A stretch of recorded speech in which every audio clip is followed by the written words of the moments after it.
Administração de recursos humanos, origem, evolução e modelo de gestão de RH. Iniciamos aqui a nossa disciplina trazendo um panorama do surgimento da área de recursos humanos nas organizações, ainda até como área de pessoal, nem exatamente ainda como RH. A primeira notícia que se tem sobre algo relacionado a empregados foi em 1901, nos Estados Unidos, quando o banco National Cash Register ele abriu fichas para registro dos trabalhadores, ou seja, procurando identificar endereço dos trabalhadores, nome completo, enfim, coletar alguns dados das pessoas que eram contratadas. Agora, o grande marco realmente da área de pessoal nas empresas foi em 1914, quando Ford aumenta o valor pago por uma diária de trabalho, que uma diária até então eram 9 horas de trabalho, mas as empresas tinham muita rotatividade, o turnover era em torno de 400% ao ano, então ele aumentou uma diária de $2,34 para $5 por uma diária de 8 horas. E esse movimento, com o objetivo de reter os trabalhadores, de conseguir melhor produtividade, ele foi seguido pela GM e outras empresas. Então, Ford trouxe aí um grande marco, e é claro que com essa, digamos, mudança, isso provocou uma grande correria do campo para a cidade, e no dia seguinte ao anúncio de que a Ford estava oferecendo $5 por uma diária, tinham 3.000 pessoas na porta da Ford e imediatamente surgiu a necessidade de pessoas especializadas para selecionar os melhores trabalhadores. Então, em seguida, tivemos aí a Primeira Guerra Mundial e, novamente, tivemos necessidade de selecionar os melhores soldados. Então, os primeiros testes para selecionar soldados, eles nasceram na área militar, não dentro de empresas. Posteriormente, eles foram lá no final da Segunda Guerra, os testes psicológicos, tudo foram importados para as organizações, mas eles nasceram aí no âmbito militar. E em 1927 a 1935 surgem aí os primeiros estudos comportamentais o estudo de Anthony, que deram origem à Escola de Relações Humanas. Então, nesse período, os trabalhadores eles foram estudados para verificar quais são os fatores ambientais, quais foram os fatores que contribuíam para a maior produtividade, para maior, digamos, satisfação dos trabalhadores no ambiente de trabalho. A partir de 1945, nós temos o fortalecimento dos sindicatos, as práticas de seleção, como eu já disse, foram importadas aí do âmbito militar para o ambiente privado, nascem aí os primeiros benefícios a serem oferecidos para os trabalhadores e também nasce a complexidade na gestão de pessoal. Então, o que se tem notícia pela literatura é que é em torno realmente do final da Segunda Guerra, com os sindicatos e as práticas de seleção, mais os benefícios que trouxeram aí uma complexidade na área de pessoal e que a partir daí realmente surgiu a área de recursos humanos. Bom, agora, a missão, é bom destacar que nessa trajetória, a missão da área de pessoal, qual foi? Então, temos aqui em 1940, né, que nós temos aí como marco da literatura, que a área de pessoal nasceu com o objetivo de contribuir para que os empregados se sentissem felizes nas organizações e não se, digamos, estruturassem em sindicatos.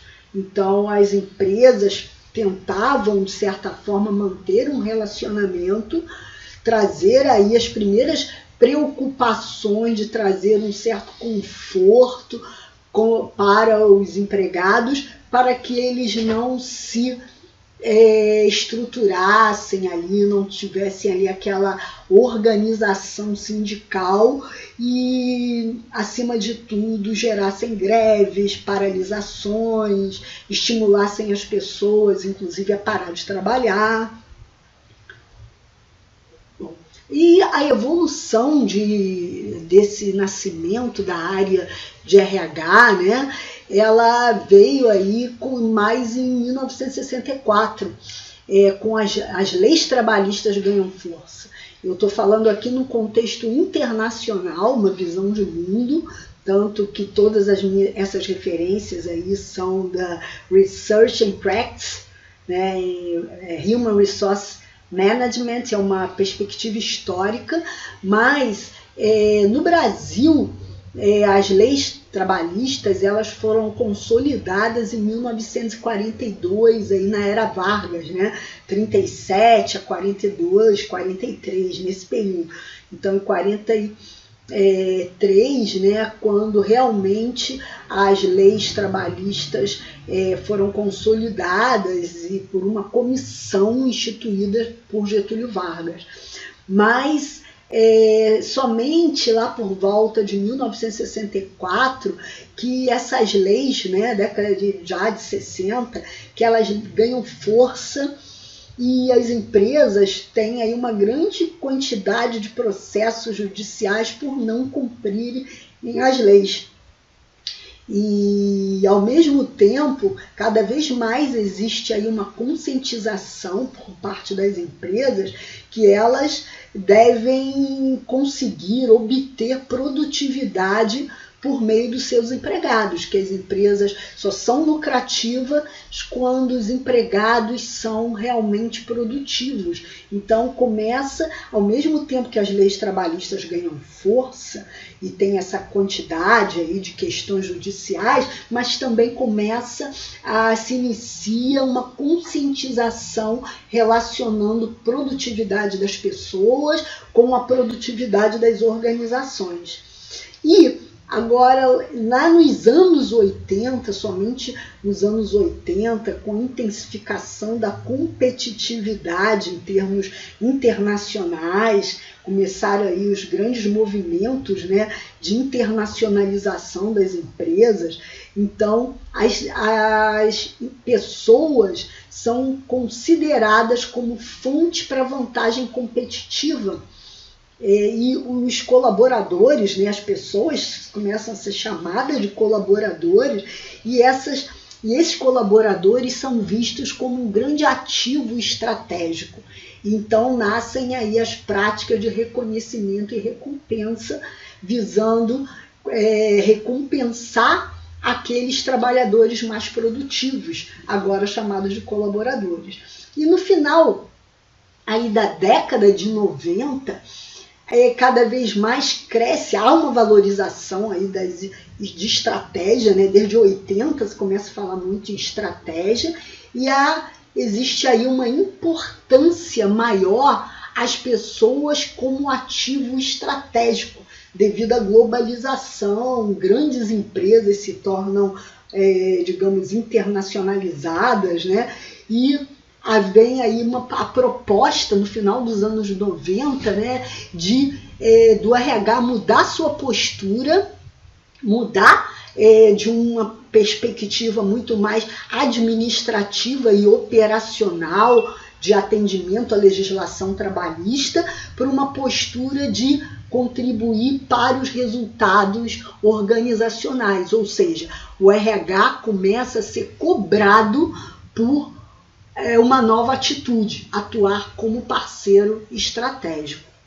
Então, falando-se de administração dentro dessa perspectiva de evolução do RH, a administração de recursos humanos é vista, então, como um conjunto de políticas e práticas necessárias para conduzir todos os aspectos da posição gerencial relacionado com pessoas ou recursos humanos. Aí inclui todos os processos de RH, chamados subsistemas, como recrutamento, seleção, treinamento, recompensas, avaliação de desempenho.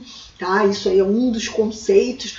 Ou uma outra visão interessante é a administração de recursos humanos como um conjunto de decisões integradas sobre relações de empregos e que essas relações, né, influenciam a eficácia dos funcionários e das organizações.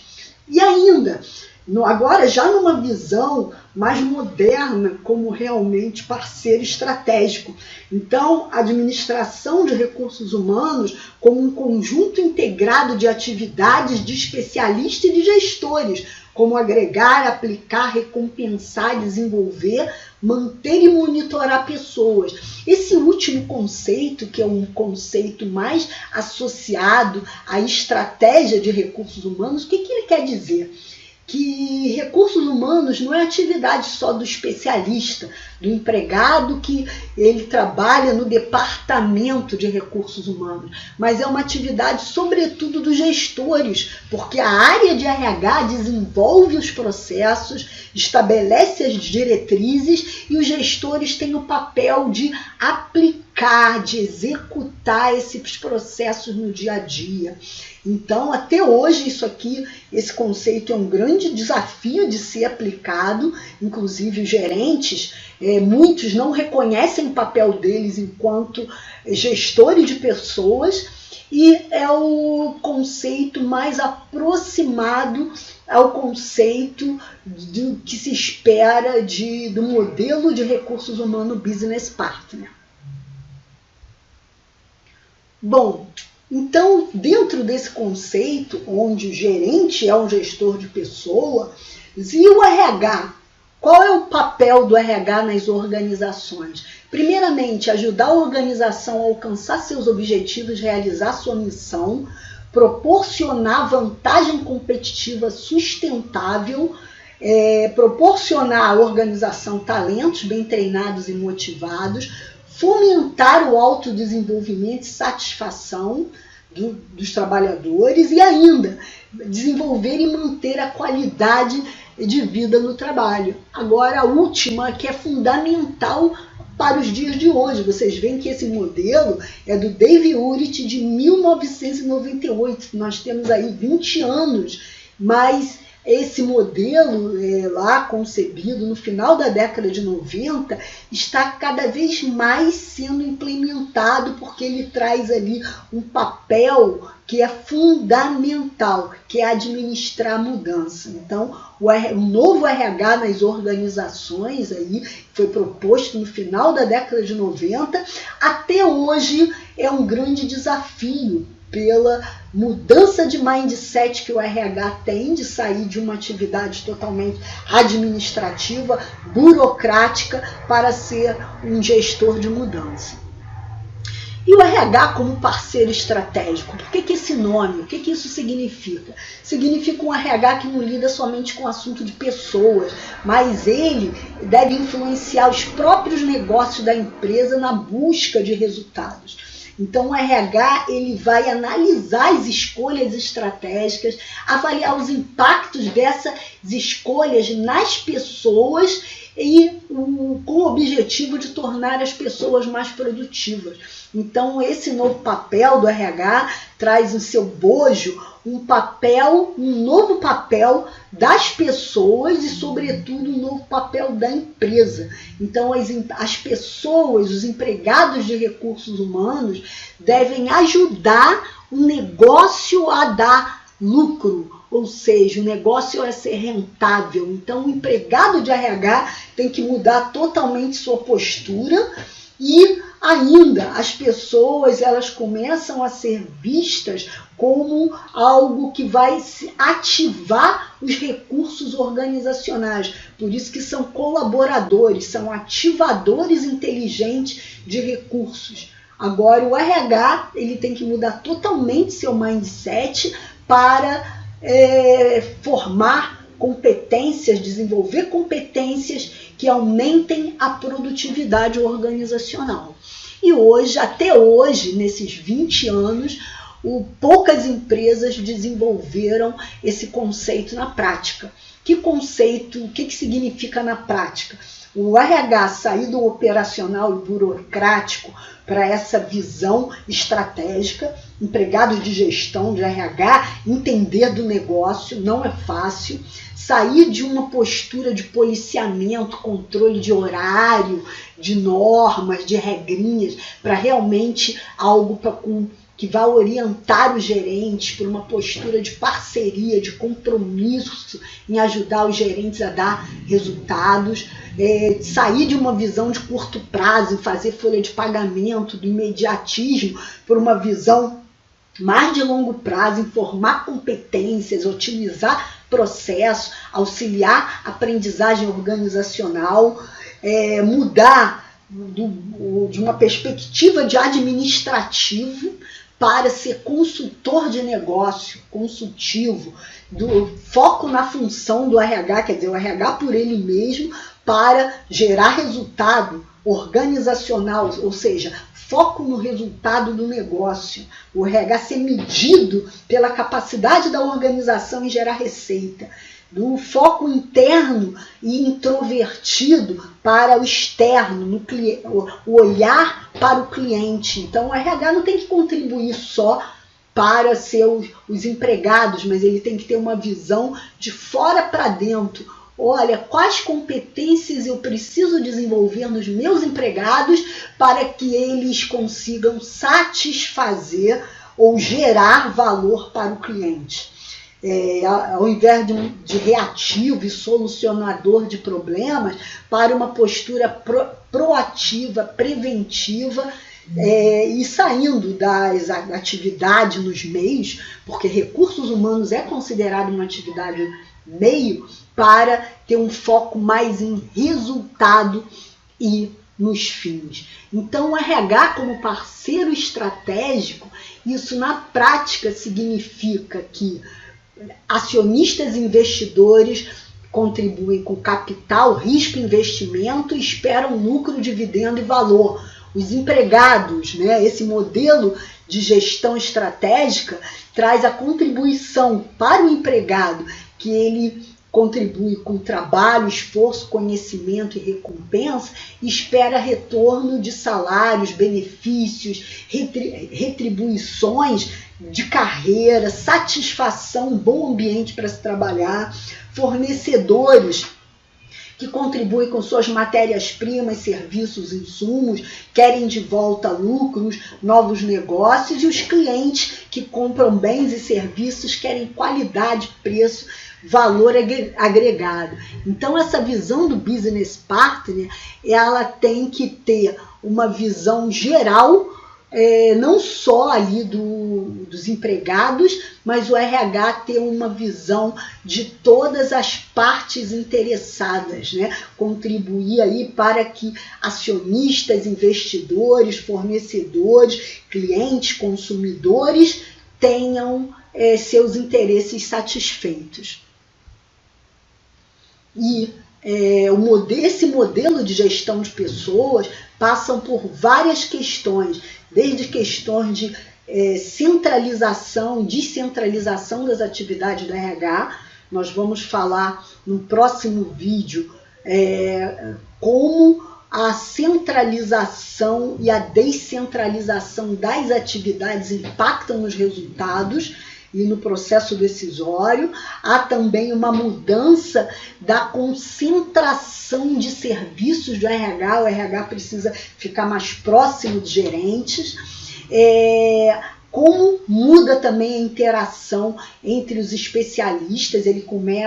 Os especialistas começam a trabalhar mais próximos ao gerente de linha, e os gerentes de linha e o próprio RH têm novas responsabilidades.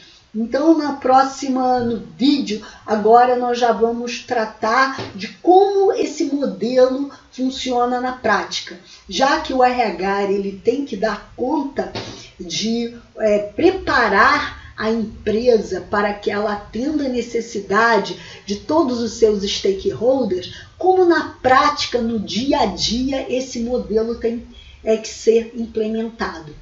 Então, no próximo vídeo traremos aí a atuação dos profissionais de recursos humanos e dos gerentes na implementação desse modelo.